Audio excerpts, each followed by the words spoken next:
या अय्युहल्लज़ीना आमनू इज़ा नूदिया लिस्सलाति मिन यौमिल जुमुअति फ़स्अऊ इला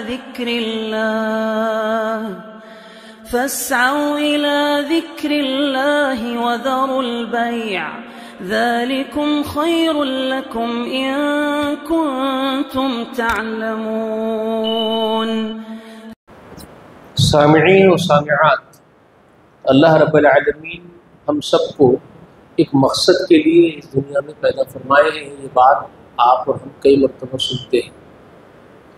मकसद क्या है हमारे पैदा होने का? वमा खलक़तुल जिन्ना वल इंसा इल्ला लियअबुदूनी।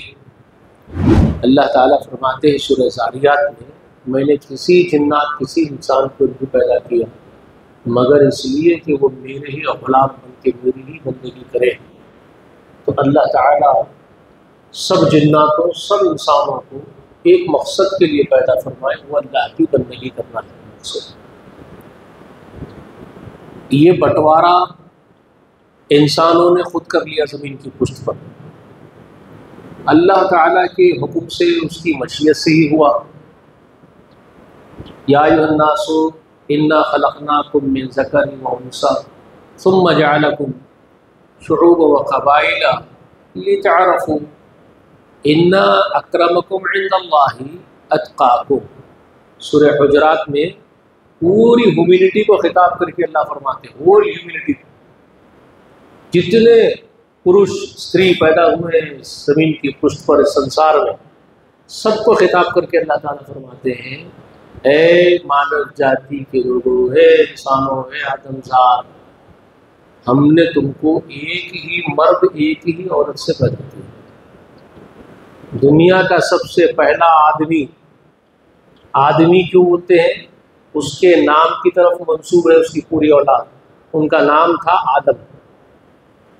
आदम पहला इंसान था ज़मीन की पुष्ट पर, तो उनकी तरफ ही ये मंसूब है लफ्ज़ आदमी। आदमी का मतलब आदम की औलाद, आदमी। जैसा हैदराबाद में रहने वाले को हैदराबादी बोलते हैं ना, तो आदम से आदमी। तो जितने आदमी कायनात में पैदा है सब आदम से है। तो वही हमारे पहले माँ और बाप है जिससे हम सब पैदा किए गए। तो फिर काय का हिंदू, काय का सिख, काय का ईसाई, काय का यहूदी, सब के सब आदमी हैं, आदम के बेटे बेटियां हैं। तो अल्लाह ने उसी का जिक्र किया सूरह हुजरात में, हमने तुम सबको एक ही मर्द यानी एक ही पुरुष एक ही स्त्री से तुमको पैदा किया, तुम्हारे माता पिता एक। फिर हमने तुमको ख़ानदानों कबीलों में इसलिए बांटा, लितअरफ़ू, जस्ट फॉर योर इंट्रोडक्शन। समझ रहे बात?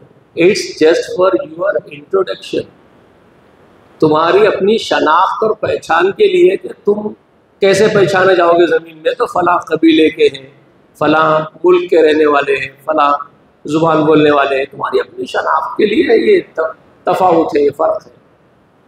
बेसिकली तुम सब एक ही हो, आदमी हो, इंसान हो, आदम के बेटे बेटियाँ हो।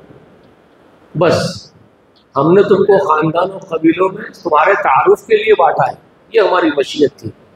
और इन्ना अक्रमकुम इंदल्लाहि अत्क़ाकुम, अब तुम लोगों में अल्लाह के यहाँ इज्जत उसको मिलेगी जो उससे ज़्यादा डरने वाला हो। तुम सब में सबसे ज़्यादा जो अपने पैदा करने वाले परमात्मा से, प्रभु से, विधाता से जितना ज़्यादा लगाव रखेगा अपना, जितना डरेगा उससे, वो उतना उसके करीब इज्जत वाला बनेगा। ये अल्लाह ताला ने उसूल बयान कर दिया है सूरह हुजरात में, एक रियलिटी को बयान कर दिया जो हकीकत है। खानदान की वजह से ऊंचे नहीं होंगे, किसी जाति की वजह से ऊंचे नहीं होंगे, किसी धर्म की वजह से ऊंचे नहीं होंगे। कोई नहीं बोल सकता कि मैं ब्राह्मण हूं तो मेरी जाति ऊंची है, तू शूद्र है तो तू नीचा है। या कोई ये नहीं बोल सकता कि मैं मुसलमान हूं तो मैं ऊंची जात का हूं। कोई ये नहीं बोल सकता कि मैं सिख हूं तो मैं ऊंची जाति का हूं। कुछ नहीं, एवरीबॉडी इक्वल। अल्लाह के यहाँ पैदा करने वाले के पास तुम सब बराबर हो। इज्जत उसकी है जो उससे ज्यादा डरता है, जो उसकी मर्जी के मुताबिक जीना चाहता है और जीता है। वो अपनी ख्वाहिशों को उसके सुपुर्द कर देता है।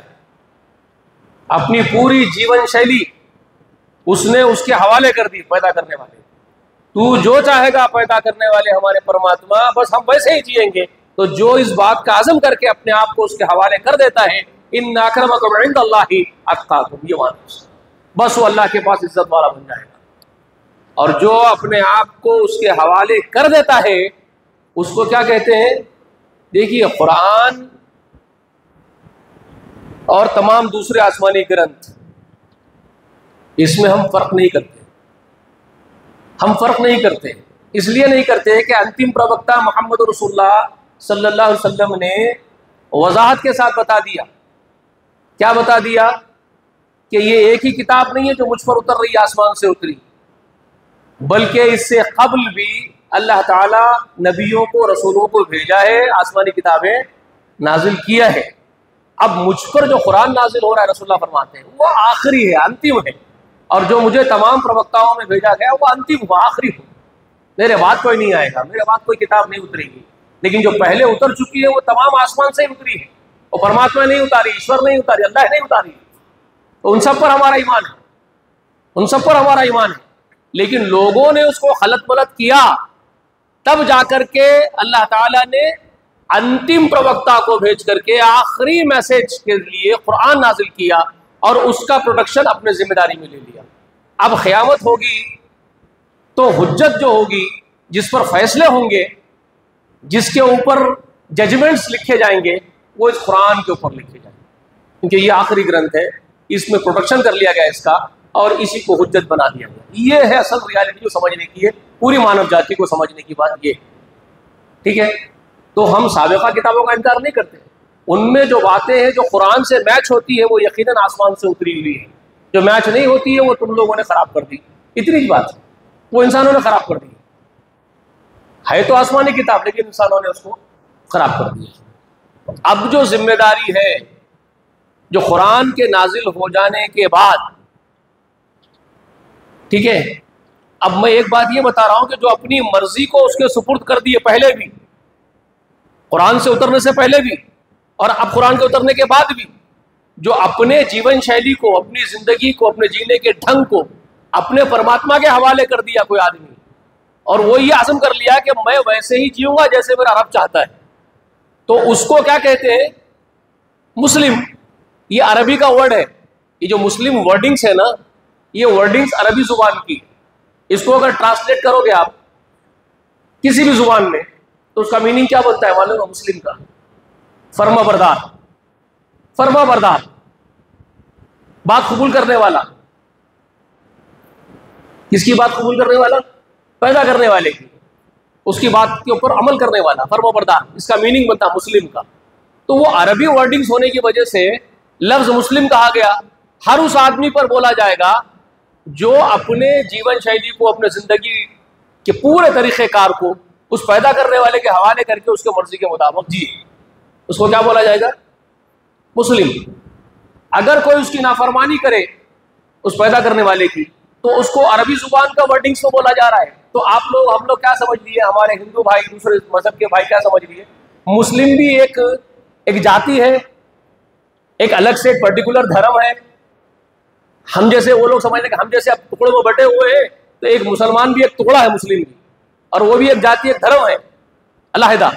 तो ये बात दिमागों से निकालना चाहिए। हमारे हिंदू भाइयों को, दूसरे समाज के लोगों को ये बात बोलना है कि भाई हम एक अलग पर्टिकुलर, सबसे छटे हुए एक अलग फिरका है ही नहीं। तुम हम है, हम तुम हो, हम तुम अलग अलग नहीं है, हम सब एक हैं, एक ही माँ, एक ही बाप की औलादे हैं। आदम और हव्वा ही हमारे माता पिता है, और हम सबके पैदा होने का मकसद भी एक ही है। और वो मकसद क्या है? मकसद अभी बता दिया ना मैंने आपको सूरह ज़ारियात के जरिए से। इल्ला लियअबुदूनी, जो परमात्मा फरमाता है कि तुम सब मेरी भक्ति के लिए बनाए गए हो, मैं ही पूजनीय हूं और मेरी ही भक्ति तुमको करनी है, और तुम इसीलिए पैदा किए गए हो। तो वही काम आपको भी हमको भी करना है। हम सब एक हैं, बस एक हैं हम। फिर ये मुस्लिम और काफिर, ये दो जो वर्डिंग्स आती है, जिसकी वजह से एक हल्ला बन जाता है, एक प्रोपेगेंडा भी करते हैं कि काफिर का मतलब इस्लाम में मुसलमान हमको गाली देते हैं, हमको काफिर बोला, हकारत से काफिर बोलते हैं, लोग ये समझते हैं। तो मैं ये बात को वजाहत के साथ बयान कर दूं, मेरे हिंदू भाई तक अगर ये बात पहुंचा दी आप लोग तो पहुंचा दो, उनको मालूम हो जाए कि हम किसी की ताखीर नहीं करते और ना किसी को गाली देते हैं। काफिर का मतलब क्या है? वो आदमी, वो औरत, वो समाज जो अपने विधाता के भेजे हुए पैगाम को रिजेक्ट कर दे। वो आदमी, वो औरत, वो समाज जो परमात्मा के, ईश्वर के, विधाता के भेजे हुए पैगाम को, उसके मैसेज को रिजेक्ट कर दे, कबूल न करे, उसको कहते हैं काफिर। मतलब काफिर का सीधा सा ये ट्रांसलेशन है नाफरमान। मुस्लिम का ट्रांसलेशन है फर्माबरदार, काफिर का ट्रांसलेशन है नाफरमान। वो कोई भी हो सकता है। एक वो आदमी जो मेंबर पर खड़ा हो, बेहतरीन लिबास पहन के आया हो, शेरवानी डाल लिया हो, टोपी लगाया हुआ हो, बड़ी दाढ़ी हो, नमाज का गट्ठा हो, मैं बता रहा हूं आपको, और मेंबर पे आके मस्जिद के अंदर से लेक्चर भी दे रहा हो, लेकिन अगर वो अल्लाह के मैसेज में से किसी मैसेज का इनकार कर दे, खुला रिजेक्ट कर दे, उसको कहे कि मैं नहीं मानता, तो उन्हें कितना ही बड़ा हुलिया बना के खड़ा हो जाए मुसलमान का, वो मुस्लिम नहीं है। वो मुस्लिम नहीं है। तो फिर वो क्या है? वो काफिर है, नाफरमान है। किसका? विधाता का, अल्लाह का नाफरमान है वो, जिसने इनकार कर दिया उसके मैसेज को, उसके पैगाम। बज़ाहिर कितना ही वो मुसलमान दिख रहा हो अपने हुलिये से। तो काफिर का मतलब आप समझ गए होंगे अब अच्छी तरीके से। काफिर का मतलब है वो आदमी, वो औरत, वो समाज जो विधाता के भेजे हुए पैगाम को रिजेक्ट कर दे। काफिर कोई गाली नहीं, नाफरमान वो कोई भी हो सकता है। अपने आप को मुसलमान बोलने वाला भी हो सकता है, मे बी पॉसिबल। ठीक है, तो मुस्लिम कौन फिर हो सकता है? बज़ाहिर आपको नजर नहीं आ रहा हो जी, आप कुछ और ही समझ के बैठ गए थे, जाहिल नजर आ रहा है आपको, एक आम आदमी नजर आ रहा है आपको, लेकिन वो पैदा करने वाले के हर एक कानून को फॉलो करता है, अंदर ही अंदर करता है। आपके पास भले ही वो मुस्लिम नहीं लिखा जाए, लेकिन वो अल्लाह के पास मुस्लिम लिखा जाएगा, उसकी कदर होगी। फर्माबरदारी कर रहा है, वो अमल कर रहा है। बजाय आप उसको कुछ भी समझ ले, आम आदमी समझ ले, होटल में चाय बना रहा है खड़े होकर के, या प्याज बेच रहा है मंडी पे ढकल के, आप खातिर में नहीं ला रहे उसको, लेकिन अगर वो पूरा अंदरूनी अल्लाह का फर्माबरदारी कर रहा हो तो वो क्या होगा? इन्ना अक्रमकुम इंदल्लाहि अत्काकुम, वो अल्लाह के यहाँ इज्जत वाला होगा तुम में से, तुम सब में। तो ये वो कॉन्सेप्ट है जो पहले समझ लेना।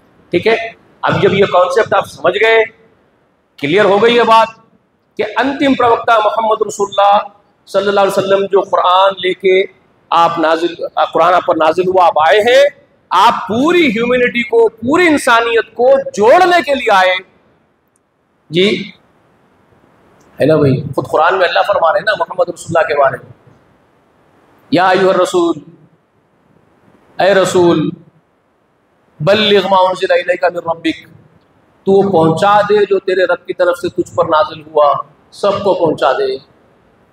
पहुंचा दिए ना, तंबीह भी करे, सख्ती से भी बोले अल्लाह ताला अपने हबीब को, इल्लम तफ़अल फमा बल्लग़ता रिसाला, अगर आप नहीं पहुंचाए तो याद रखो रिसालत का हक चूक जाएगा आपसे, आपकी गिरफ्त हो सकती है। अल्लाहु अकबर। तो आका अलैहिस्सलाम ने, हमारे सरदार ने तो पूरा ही पहुंचा दिया, जो भी आप पर उतरा आपने सब बेबाक हो गए, आप बरी उसिमा हो गए, वादा भी ले लिए, मैदान में खड़े होकर अरफात के आप वादा भी ले लिए। आखिरी हज था आपका, पहला हज, आखिरी हज, एक ही हज होता है रसूल की जिंदगी में, एक ही हज था। हम लोग अगर बार बार हज करके आते हैं, नेम प्लेटा लिख लेते हैं, अलहाज फला फला फला, ये हमारा अजीब मामला है हम लोगों का, है ना? हर चीज़ दिखावे के लिए कर रहे हैं। तो रसूल सल्लल्लाहु अलैहि वसल्लम की जिंदगी में एक ही हज था आका का, जबकि मक्के के पास पैदा हुए, काबे के बाजू में ही घर था दादा का, अब्दुल मुतल्लिब का, वहीं बड़े हुए खेल के, मगर हज एक ही है। यहाँ हाजी साहब बार बार जा रहे हैं, क्या कर रही है, क्या है नहीं मालूम।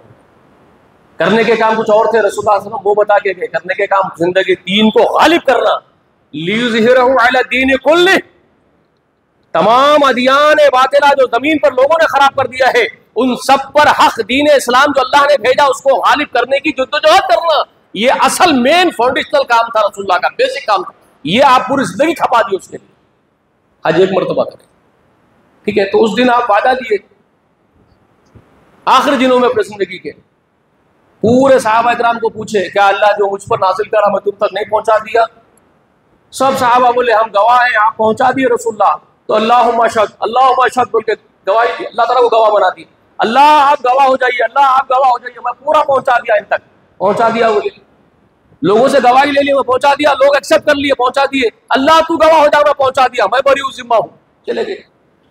हाँ, इन्नी रसूलुल्लाह इलैकुम जमीआ, कुरान से अल्लाह ताला बोलने लगा है रसूलुल्लाह की जुबान मुबारक से, ए नबी बोलो, कुल या अय्युहन नासु इन्नी रसूलुल्लाह इलैकुम जमीआ, ए हबीब आप मेरे हबीब, आप ऐलान करके पूरी आदम जात को बोल दो, पूरी ह्यूमैनिटी को बोल दो, पूरी इंसानियत को बोल दो। क्या बोलो?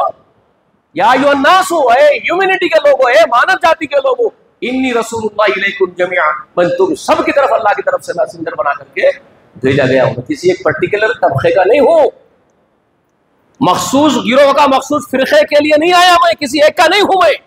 जितने पैदा होंगे आदम के बेटे बेटियां, मैं सबका रसूल, सबकी तरफ पैगंबर बन के आया। ये बोलने लगा दिया ना जुबान से। अब आप चले गए, आप दुनिया से चले गए, तो जाते वक्त क्या बोल के गए? एक अहम बात है, जब दुनिया से रुखसत हो रहे हैं तो क्या बोलते हुए? वही हज के मैदान में, जो बता अरफात के मैदान में, जहां ये गवाही लिए, क्या मैं पहुंचाया? सब लोग बोले जी पहुंचा दिए। अल्लाह तू गवाह हो जा, मैंने पहुंचा दिया, ये कबूल कर लिए, बोल दिया अल्लाह के रसूल।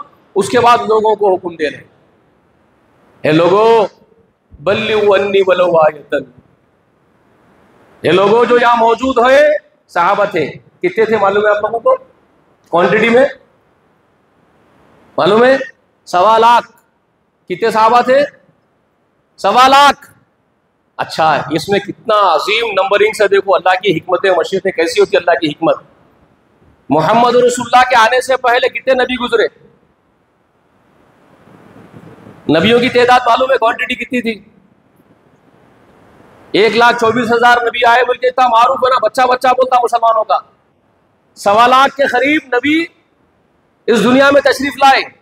पीछे 1.25 लाख नबियों का मिशन, 1.25 लाख नबियों का मिशन पूरा कौन कर रहे हैं? तकमील तक कौन पहुंचा रहे हैं उसको? मोहम्मद रसूलुल्लाह। अल्लाह ताला खुद उसी दिन आयत नाजिल कर रहे हैं, उसी दिन, उसी मैदान में। कौन सी आयत थी मालूम है? सूरह माइदा में, अल-यौमा अकमलतु लकुम दीनकुम व अतममतु अलैकुम निअमती व रज़ीतु लकुम अल-इस्लाम दीना। ये आयत नाजिल हो रही है उसी मैदान में, उसी दिन। आज का दिन वो दिन है, हमने अपना दीन अकमल कर दिया। अकमल कहते हैं मुकम्मल होने के इंतहा को, यानी कोई गुंजाइश न रहने को अकमल कहते हैं। एक होता कामिलुन, पूरा होना। कामिलुन को जब हर्फ़े इस्तिग़राक़ मारिफा लगता है, उसकी खुसूसियत होती है, तो क्या होता है? अल लगता अलिफ लाम, अकमलु। जैसे कबीरुन बड़ा होता है, अकबरू का माना है इतना बड़ा कि उसके बाद कोई गुंजाइश नहीं है बड़ाई की, उसको कहते हैं अकबरू। तो अल्लाह को कबीरुन नहीं बोलते आप, अल्लाह कबीरुन बोलते हैं, अल्लाह अकबरू बोलते हैं। अल्लाह अकबरू, अल्लाह इतना बड़ा है कि उसके बाद बड़ाई की कोई गुंजाइश न हो। तो उसी तरह से एक चीज होती है कामिलुन, कामिलुन यानी पूरा हो जाना। लेकिन उसको जब अलिफ लाम लग जाए अकबलू, तो उसका मतलब क्या हुआ? इतना पूरा हो जाना कि अब कोई गुंजाइश ही बाकी न रहे, अकबलू उसको कहते हैं। तो दीन के बारे में जो अल्लाह ताला खबर दे रहे हैं उस दिन रसूलुल्लाह के आखिरी अय्याम में, तो क्या फरमा रहे?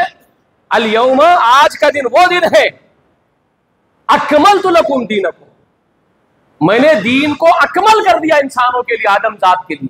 अब दीन वही है जो मोहम्मद छोड़ के जा रहे हैं सल्लल्लाहु अलैहि वसल्लम। अब इतनी भी गुंजाइश नहीं उसके अंदर कमी की ना ज्यादती की। बस इतनी बात, रसूलुल्लाह की उम्मत के पढ़ ले क्यों नहीं पढ़ रही होंगी?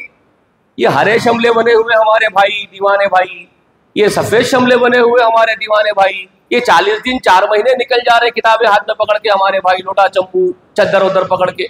मगर इतनी बात क्यों नहीं समझ रहे हमारे भाई? क्या दीन अकमल मोहम्मद रसूलुल्लाह पर हो चुका, अब इतनी भी गुंजाइश कमी और ज्यादती की है ही नहीं मेरे भाई। अकमल होने के बाद कहां से आप लेके आ रहे? अकमल पूरा, इतना पूरा के गुंजाइश नहीं, वो रसूलुल्लाह पे हो गया। अब आप कहां से ये लेके आ रहे कि ऐसा कर लिए तो सवाब है, ऐसा कर लिए तो वो सवाब है। हसना अलग होता है उनके पास, रोना अलग होता है। क्या है? एक बिदत हसना है, कहते अरे बिदत कोई हसना भी होती है? बिदअत बिदअत होती है, हंसना रोना नहीं होती है, सिर्फ रोना ही है बिदअत के बाद। क़यामत के दिन अज़ाब ही है सिर्फ, क्योंकि कुल्लु बिदअतिन दलाला, रसूलुल्लाह बोल चुके हैं अपनी जिंदगी में, कुल्लु बिदअतिन दलाल, हर बिदअत गुमराही, तो उसमें अच्छी और बुरी नहीं होती। दीन वही है जो रसूलुल्लाह मुकम्मल कर दिए, यानी अल्लाह कर दिया रसूलुल्लाह के ऊपर, ठीक है। तो वही दिन था जिस दिन दीन अकमल हुआ, नेमतें अतमम हुई। रसूलुल्लाह सहाबा से बोल रहे, अब मैं शायद न मिलूं तुम लोगों को आइंदा, शायद मैं तुमसे आइंदा मुलाकात साल न कर सकूं, मुझसे मनासिक सीख लो। सब बोले, सब नसीहतें करे। अबू बकर सिद्दीक रो रहे थे, समझ गए थे रसूलुल्लाह ऐसी बातें कर रहे हैं, शायद चले जाएंगे। उसके बाद ये आयत उतर गई तो और समझ गए अबू बकर, अब तो अल्लाह भी बोल दिया, दीन मुकम्मल कर दिया। बोले अब क्या रसूलुल्लाह कहीं चले जाएंगे, जारो खता रो रहे थे अबू बकर, समझ गए थे। उमर भी रो रहे थे, समझ गए ये लोग।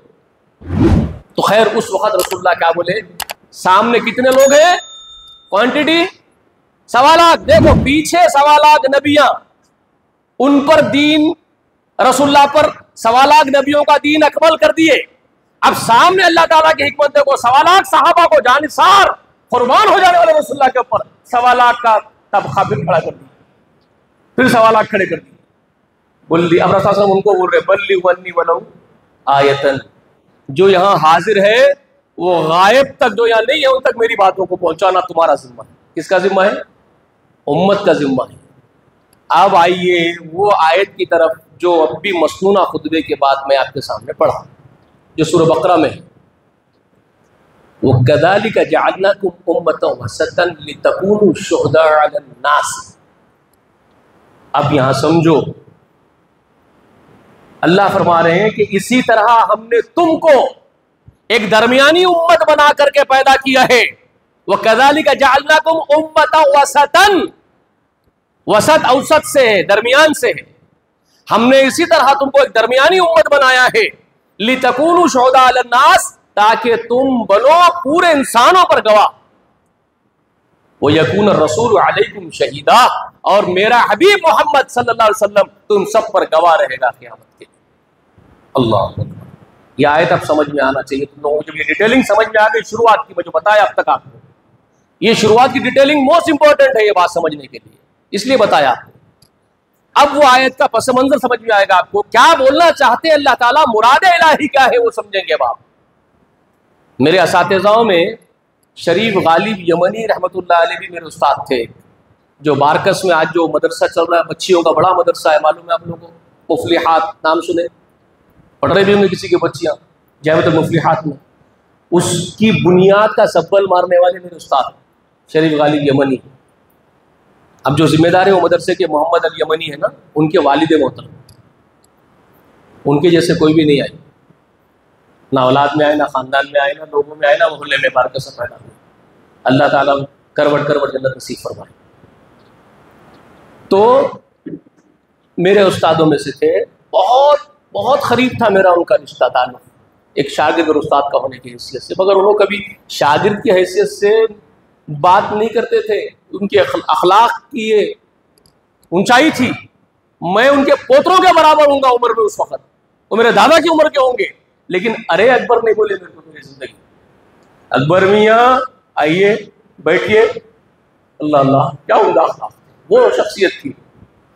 तो एक दिन मेरे से बोल रहे थे, अकबर मियाँ कलाम इलाही पढ़ना कोई बहुत बड़ा कमाल तो नहीं है बेटा, करोड़ों लोग पढ़ रहे हैं कलाम इलाही, कुरान पढ़ने वाले करोड़ों में है लोग, तो कोई बड़ा कमाल नहीं।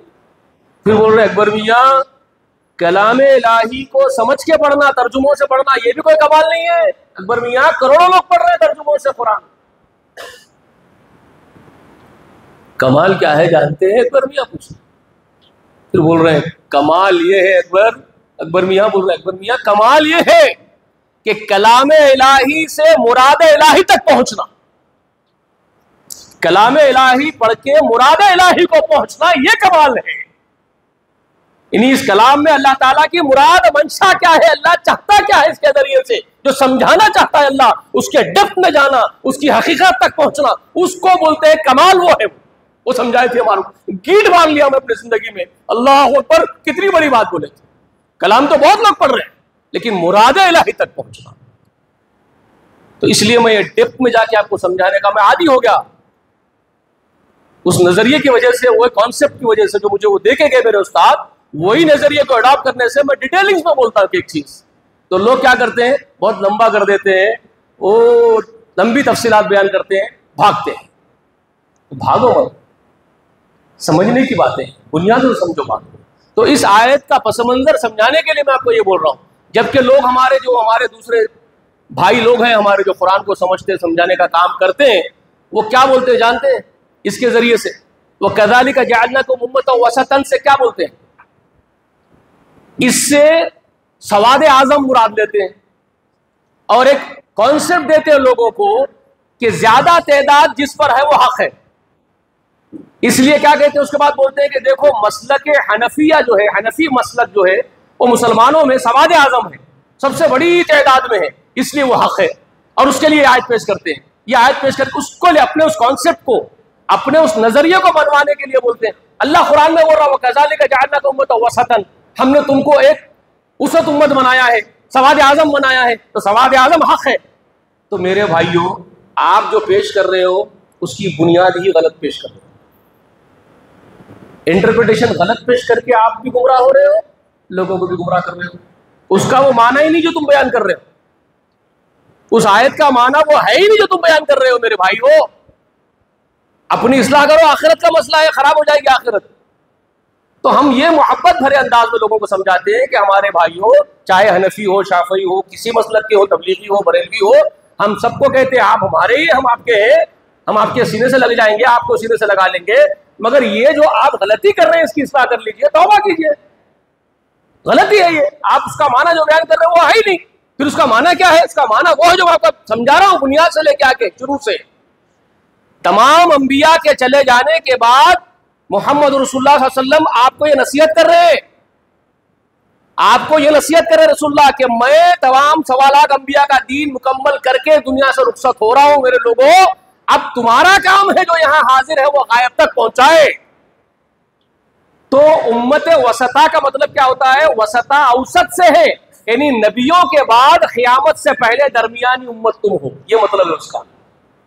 उसका मतलब सवाद आजम नहीं है, बड़ी तादाद नहीं, आप गलत पेश कर रहे हैं। आप उसका मतलब ये है कि तमाम सवालात नबियों के बाद क़यामत के बीच में, क़यामत आने से पहले, अब जिम्मेदारी की हैसियत से तुम उम्मत वसत हो। कज़ालिका जअलनाकुम उम्मतन वसतन, हमने तुमको नबियों के और क़यामत के दरमियान में रखा है, एक जिम्मेदारी की हैसियत से रखा है, जिम्मेदार बना करके। समझे? क्यों रखा है उसको भी बयान कर रहे हैं। क्यों? लितकूनू शुहदा अलन नास। कितना क्लियर हो रहा है अब यहां से ये मसला समझ में आ रहा है? कज़ालिका जअलनाकुम उम्मतन वसतन लितकूनू शुहदा अलन नास, ताकि तुम पूरे इंसानों पर गवाह बन के रहो क़यामत के दिन, हुज्जत रहो, बुरहान रहो तुम, इसलिए तुमको रखा है बीच में। तो तुम्हारी हैसियत पहचानो, तुम अपने मकाम को पहचानो, तुम्हारा मेरा मकाम कितना बुलंद है, अल्लाह ने, उसके रसूल ने हमको क्या मर्तबा दिया है, वो अपने आप को पहचानो पहले। सवालात नबियों के बाद क़यामत से पहले बीच में एक जिम्मेदार उम्मत हो तुम, और तुम्हारा काम क्या है? क्या काम है तुम्हारा? देखो सूरह बकरा में ये बात आई। सूरह बकरा की नायब कौन है? कौन सी सूरत है मालूम है आप लोगों को? इसकी वजीर सूरह बकरा, ये तो पूरे कुरान की कोहान है सूरह बकरा। सूरह बकरा को रसूलुल्लाह क्या बोले थे? पूरे कुरान की कोहान है, सरदार है, चोटी है। और इसकी वजीर, इसकी नायब आले इमरान है, इसके बाद वाली इसकी वजीर है। उसमें क्या बोलते हैं अल्लाह ताला? कुंतुम खैरा उम्मतिन उखरिजत लिन्नास। यहां क्या बोले? लितकूनू शुहदा अलन नास, ताकि तुम इंसानों पर गवाह बनो। और आले इमरान में क्या बोल रहे हैं आपको? यहां बोले कज़ालिका जअलनाकुम उम्मतन वसतन, हमने तुमको अंबिया की और क़यामत के दरमियानी उम्मत बनाया है। और वहां आले इमरान में क्या बोल रहे हैं? कुंतुम खैरा उम्मतिन उखरिजत लिन्नास, तुम सबसे बेहतरीन उम्मत बना करके पूरे इंसानों के लिए निकाले गए हो, पूरे इंसानों के लिए तुमको बर्पा किया गया है। अल्लाह अकबर, कितना क्लियर हो रहा है मसला। और तुम्हारा काम क्या है? लितकूनू शुहदा अलन नास, ताकि तुम इंसानों पर गवाह रहो। बकरा में बोल रहे, आल इमरान में क्या बोल रहे?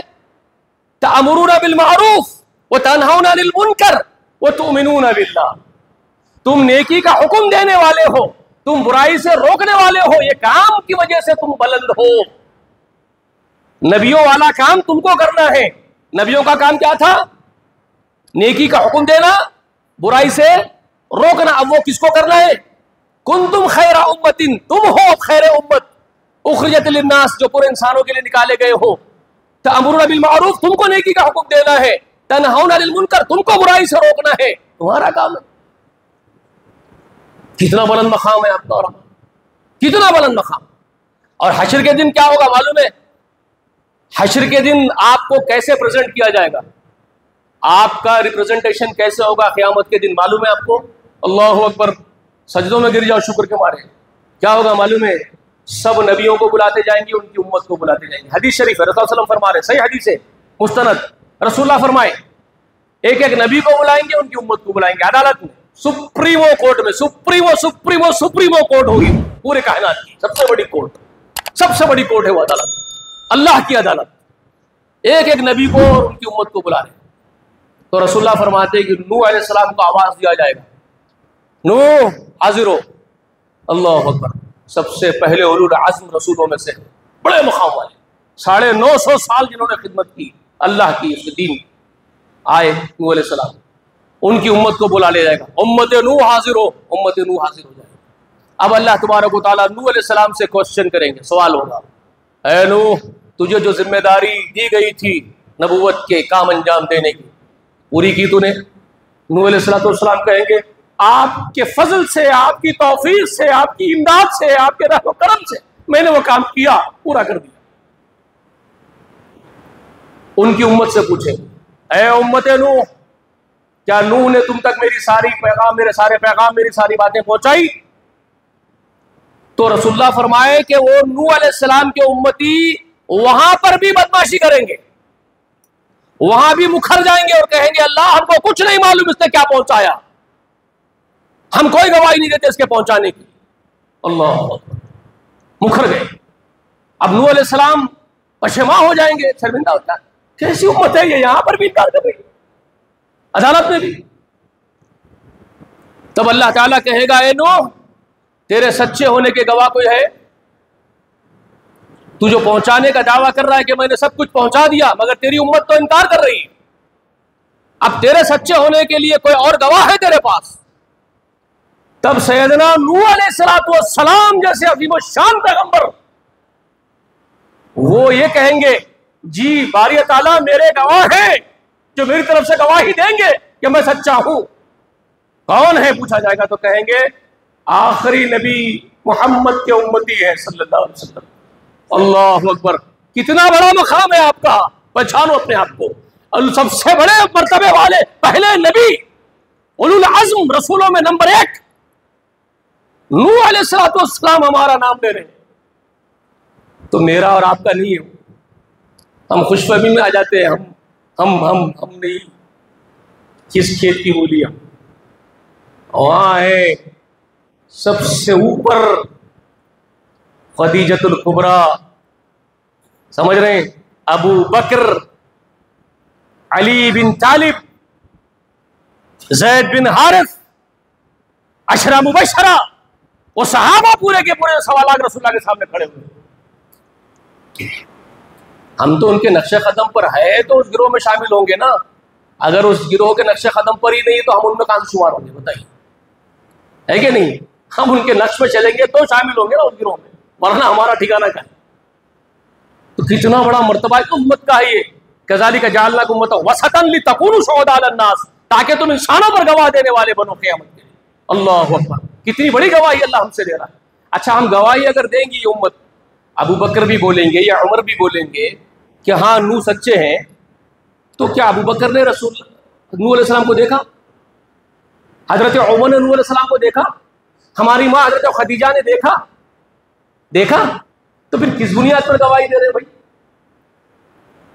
किस बुनियाद पर नूह अलैहिस्सलाम के सच्चे होने की वो गवाही दे रहे हैं वहां पर? बताइए मुझे, एविडेंस क्या है उनके पास? जी, कुरान मुक़द्दस है, अज़ीम शान किताब, जिस कुरान में अल्लाह ने खुद नूह अलैहिस्सलाम के नाम की सूरत नाजिल करके नूह अलैहिस्सलाम के बारे में इंफॉर्मेशन हमको दी कुरान के जरिए से, कि नूह ने 950 बरस तक मेहनत की इस कौम में, ये कौम झुटलाती रही, नूह ने काम पूरा किया, बिलाखिर जो होना था वो हुआ, ये अल्लाह ने कहा। तो ये उम्मत उस कुरान की और अल्लाह की बातों की बुनियाद पर वहां गवाही देगी और कहेगी अल्लाह तू सच्चा, तेरे नबी मोहम्मद सच्चे, तेरी किताब कुरान सच्ची, तूने इस बात की खबर दी कि नूह सच्चे है, नूह ने पहुंचाया, हम उसकी बुनियाद पर गवाही दे रहे हैं नूह सच्चे। तो जिनका ताल्लुक कुरान से है वही गवाही दे सकते हैं ना, जो कुरान को जुज़दानों में बेहतरीन अच्छे अच्छे गिलाफों में लपेट के, हाँ, चूम रहे, आंखों से लगा रहे, सिर पे रख रहे, जुज़दान में रख दे रहे, और खाली अल्लाह अल्लाह खैर सल्लाह पढ़ रहे, अरबी जुबान रख दे रहे, उन्होंने क्या खाक गवाही देंगे मुझे बताइए? जो कुरान में क्या है जानते ही नहीं है, वो कैसे गवाही देंगे मुझे बताइए? मालूम ही नहीं कुरान में क्या, तो गवाही कैसे देंगे? गवाही तो वही देंगे जो कुरान को मालूम कर लिए उसमें क्या है, तभी तो बोलेंगे नूह सच्चे हैं। क्लियर? आम आदमी को बात समझ में आ रही कि नहीं आ रही? तो जो लोग कुरान से दूर कर रहे हैं, 40 दिन भी ले जा रहे हैं, 4 महीने भी ले जा रहे हैं, मगर मेंबरों पे किताब रखी है, ये अमाल वो अमाल, इसकी फजीलत उसकी फजीलत, लेकिन कुरान है जुज़दान, कुरान है जुज़दान। भैया तुम्हारा ताल्लुक इस्लाम से कैसे बनेगा जब तक कि आप कुरान ही नहीं समझे? आप शुहदा अलन नास कैसे बनेंगे जबकि आप कुरान ही नहीं जानते? समझ में आई बात? कुंतुम खैरा उम्मतिन में आपका शुमार कैसे होगा जबकि आप कुरान से ही दूर हैं? इतनी मोटी बात आपको समझ में क्यों नहीं आ रही और हजम क्यों नहीं हो रही है? हमारी समझ में नहीं आती। तो हम हमारे सब भाइयों से ये गुजारिश करते हैं, भाइयों अल्लाह के खातिर अल्लाह के पैगाम से जुड़ जाओ, उसकी गहराइयों तक पहुंचो, उसकी बातों को पहचानो और समझो और उसी को आम करो, उसी को लोगों तक पहुंचाओ। यही जिम्मेदारी है आपकी और मेरी, हम सबकी। अल्लाह की बातें समझना और उसको फॉरवर्ड करना, ये हमारी जिम्मेदारी है। हम असल जिम्मेदारी से भाग रहे हैं, नकली कामा करते फिर रहे हैं, सब नकली कामा कर रहे हैं। मिसवाक के लिए अलग जेब है, हाथ में तस्बीह है, टखनों के ऊपर कपड़े हैं, बहुत अच्छी बात है, हम खुश हैं आपको देख करके कि आपका जो जाहिर है अल्हम्दुलिल्लाह सुन्नत के मुताबिक है, लेकिन आपका बातिन भी तो रसूलुल्लाह की फरमाबरदारी का हो जाए, तब तो खुशी की बात है, मजीद खुशी की बात है। लेकिन बातिन अगर बिगड़ा हुआ रह जाएगा, जाहिर कितना ही अच्छा बना लीजिए, क्या होगा उससे? क्या होगा उससे? कुछ नहीं होगा। तो असल हमारी दावत जो है ना, अहलुल हदीस की दावत, अहलुल हदीस को बहु बुड्ढा बना दी। अहलुल हदीस का मतलब लोग ये समझ गए कि ये भी, जैसे कि बताया मैं आपको, आम इंसानों में मुसलमानों को बहु बुड्ढा बना के समझ रहे हैं कि एक अलग धार्मिक लोग है, अलग। अब भाई नहीं है, एक ही बाप एक ही माँ की औलाद हम हैं। वैसे ही मुसलमानों के अंदर अहले हदीसों को बहु बुड्ढा बना दिया, ये लोग मुतशद्दिद है, ये लोग अलग है। अलग नहीं है भाई, आप क्या ही है, हम और आप एक ही है। हम महज इतना कर रहे हैं कि जो अल्लाह ने उसके रसूल ने बता दिया हम उसके पाबंद हैं, हम उससे हटने के हमको मजाज नहीं, जवाज नहीं हमारे पास, हमको इजाजत नहीं है, इख्तियार नहीं है कि अपनी तरफ से कुछ करें। तो हम मुकम्मल गुलामी करने के लिए पैदा किए गए, मुकम्मल गुलामी करेंगे, हम अल्लाह के मुकम्मल गुलाम बनेंगे, रसूलुल्लाह के मुकम्मल खादिम बनेंगे, जो बताया गया वो करेंगे। बस हम इतनी बात कर रहे हैं तो आप उसको मुतशद्दिद बोल रहे हैं, आप हमको बहु बुड्ढा बना दिए।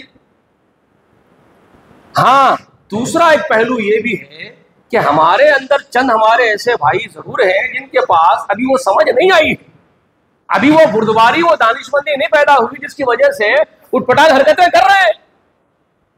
बात करने की तमीज उतनी नहीं है जितनी दूसरे लोग अपने आप का मुजाहरा कर रहे हैं अखलाक का। उसका एक बड़ा रीजन है, बुरा नहीं मानना। हाँ, मैं अपने भाइयों को नसीहत नहीं करूंगा तो मैं भी जो है मुतासिब लोगों में से हो जाऊंगा, तासुब वाले लोगों में से मैं भी हो जाऊंगा। ये असबियतें तो खराब कर रही है ना, जमाती असबियतें, खानदानी असबियतें, कौम की असबियतें, ये तो गलत कर रही है।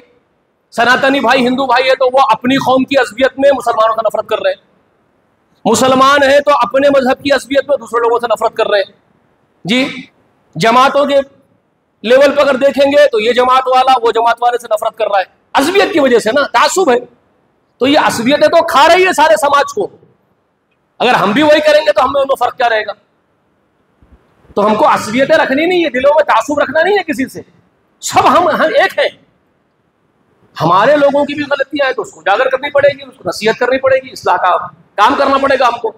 तो हमारे पास खामी इस बात की है कि हम लोगों ने असल में तामीरी काम नहीं किया अपनी जमाती, पैमाने पर, इज्तिमाई पैमाने पर तामीरी काम हम लोगों से वो नहीं हो सका, अब तक नहीं हुआ।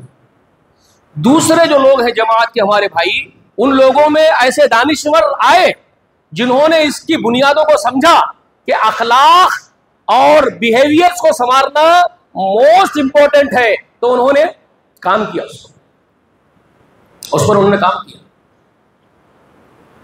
अगर आप देखते हैं एक सिस्टमेटिक काम करने के मामले में, सिस्टम को बेहतरीन लेके चलना, तो जमात इस्लामी के लोग थे जिन्होंने बेहतरीन सिस्टम बनाया था, डिसिप्लिन बनाया था, सिस्टम बनाया था, हर चीज को एक डिसिप्लिन दिया था, उसूल दिए, जाब्ते दिए। इस्लाम का ही असल बुनियादी हिस्सा है वो। रसूलुल्लाह ने तो यही काम किया था ना सबसे पहले। रसूलुल्लाह क्या करे थे? डिसिप्लिन बनाए थे। तो एक हिस्सा उन्होंने ले लिया, उसका अडॉप्ट कर लिया, एक हिस्से को अडॉप्ट कर लिया उन्होंने। दूसरा रसूलुल्लाह सल्लल्लाहु अलैहि वसल्लम ने क्या किया? अखलाक पर बुनियादी काम किया, नर्म गुफ्तगू करना, मोहब्बत करना, सीनों से लगाना, माथे चूमना, लोगों को खरीद करने का काम रसूलुल्लाह ने किया।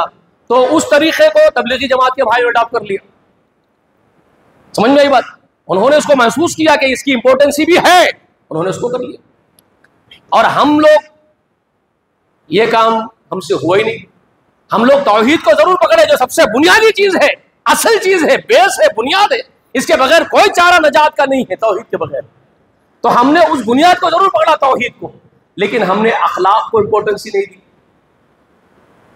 हमने सिस्टम को तरजीह नहीं दी, जिसकी वजह से ये खराबी हमारे अंदर पेवस्त हो गई। हमारे यहाँ के नौजवान, हमारे यहाँ के बच्चे, बूढ़े, हम लोग झगड़ालू बन गए। बुरा नहीं मानना, हमारी मस्जिदों में सफ़ों में खड़े होकर भी लड़ लेते जी, जबकि हमारी सफ़े मिली हुई होती है, जबकि हमारी सफ़े, देखो हम सुन्नत के मुताबिक अमल करते हैं। रसूलुल्लाह फरमाए थे, लोगों सफ़ों को दुरुस्त कर लो, मिला लो, वरना अल्लाह तुम्हारे दिलों में कीने और बग़्ज़ डाल देगा। तो हम लोग उस पर अमल जरूर करते हैं। अभी वो दूसरे जो हमारे भाई है, वो सफ़ों को मिलाते ही नहीं, दूर दूर खड़े रहते हैं, 4-4 इंच का गैप है, मगर सलाम जैसे ही फेरेंगे दूसरा बाजू वाले से मुसाफा करता है उनके पास। मालूम है आपको? सलाम फेरते ही बाजू वाले से मुसाफा कर रहे हैं, इमाम से मुसाफा कर रहे हैं, सब खड़े होकर दूसरे से मुसाफे कर रहे हैं। देखे ना, देखे आप दूसरे मसलक की मस्जिदों में, देखे मोहब्बत का इजहार कर रहे हैं एक दूसरे से। अभी सफ़े मिली भी नहीं है, गैप है, लेकिन दिलों की मोहब्बत का इजहार हो रहा है। और हमारे पास सफ़े मिली हुई है, लेकिन सफ़ा मिला के भी घुर रहा था, पाँव दबा के देखता उसका कुचल के। ये हकायक है मेरे भाई, बुरा नहीं मानना, ये रियलिटीज है। अगर उन्हें इत्तेफाक से सफ नहीं मिलाया, आपके पर पैर नहीं मिलाया, तो पैर हटा के खुंदलते उसको, दबा के खींच लेते उसको, उन्हें चिड़ में आ जाना। तो ये सब काम हम करते हैं, समझ रहे हैं? झगड़ालू लड़ लेते हैं हमारे मस्जिदों में भाई। एक बेचारा, मैं गवाह हूं कई चीजों में, कई मरतबा, एक नहीं दो नहीं, 20 मिसालें मेरे पास है। मैं सफ में खड़ा हूं, मैं सफ में खड़ा हुआ हूं, अकामत बोलने वाले अकामत बोल रहे हैं मौदन साहब, और मैं इत्तेफाक से, इंसानी फितरत है, ऐसा कर लिया, खड़े खड़े ये हाथ के ऊपर हाथ ऐसा रख लिया, इंसानी फितरत है, इंसान का एक अमल है, आ जाता है ऑटोमेटिकली, आप इंटेंशन भी नहीं रहता आपका, तो खुद ब खुद हाथ आ जाता है सब। अरे बाजू से एक हजरत मेरा हाथ पकड़े झटका मार के बोल रहा, हाथ बिदअत बिदअत है ये।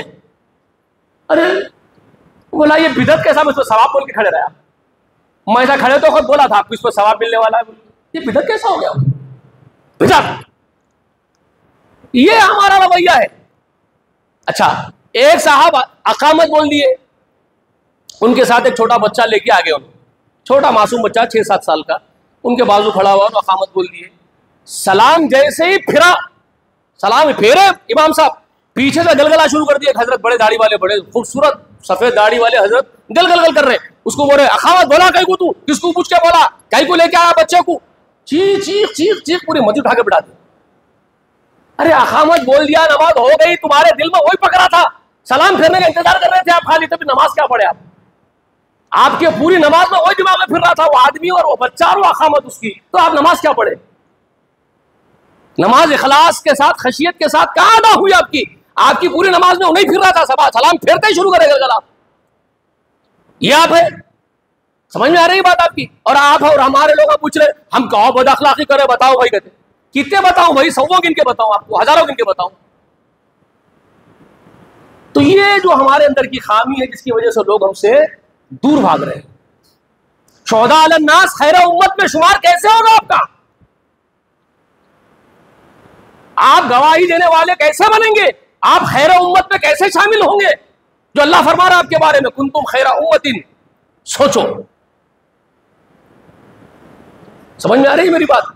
तो अंदाज भी आपका सल्फ़े सालेहीन का हो, सिर्फ जुबान की नोक से बोलने से नहीं होता कि हम सल्फ़े सालेहीन के मनहज पर है। सल्फ़े सालेहीन के मनहज को बदनाम मत करो। सल्फ़े सालेहीन का यह मनहज नहीं था बदअखलाकी वाला, झगड़ालू उम्मत का।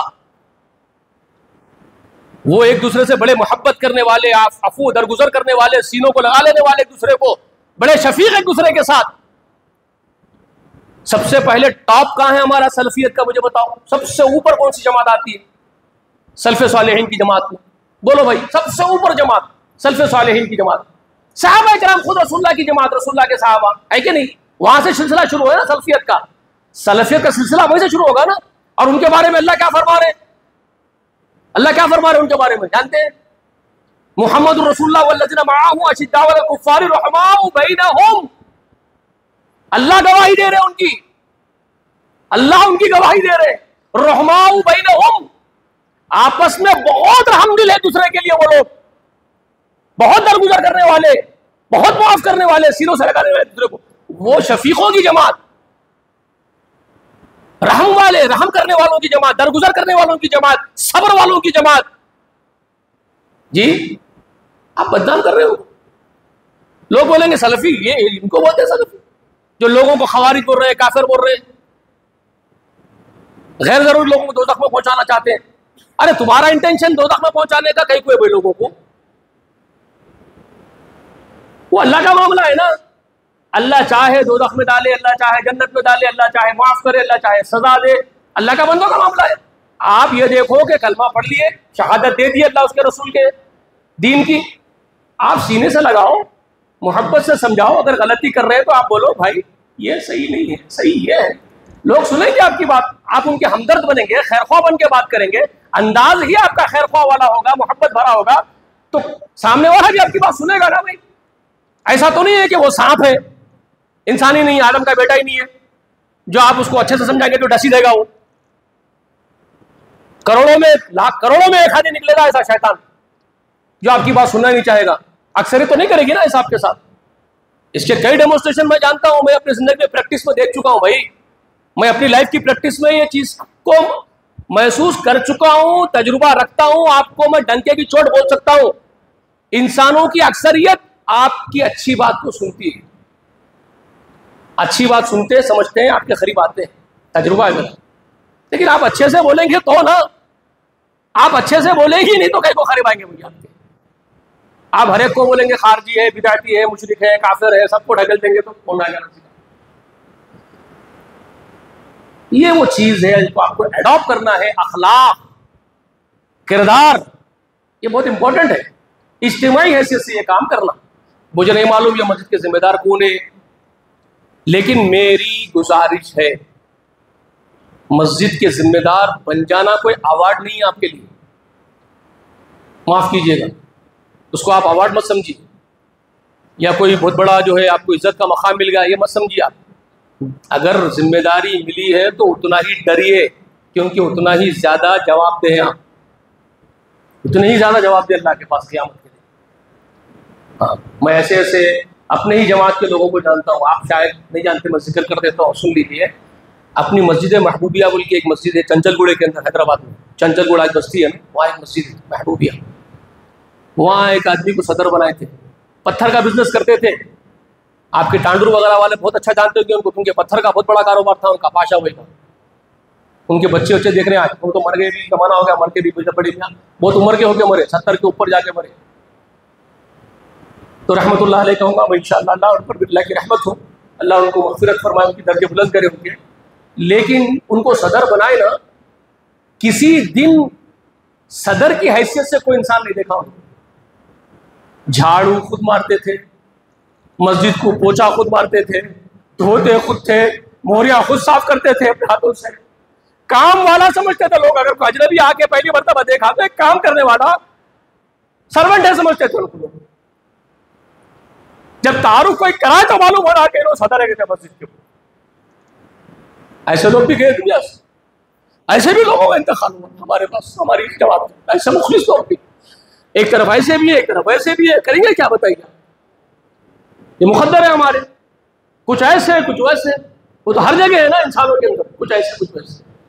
तो खैर मैं गुजारिश ये कर रहा हूँ कि अल्लाह के लिए मुखलिस बनो, अल्लाह के लिए जीने वाले मरने वाले उसका गुलाम बनो, तब जाकर के हम उनमें शामिल होंगे शुहदा अलन नास में, तब जाके कुंतुम खैरा उम्मतिन में लिखे जाएंगे इंशाअल्लाह। हर एक की जिम्मेदारी है, जिम्मेदारियां मिल जाने से जिम्मेदार बन के अवार्ड मत समझिए उसको, मसऊलून है आप, सवाल होगा जिम्मेदारियों के बारे में, उसका एहसास पैदा कीजिए। और हर आदमी जिम्मेदार है।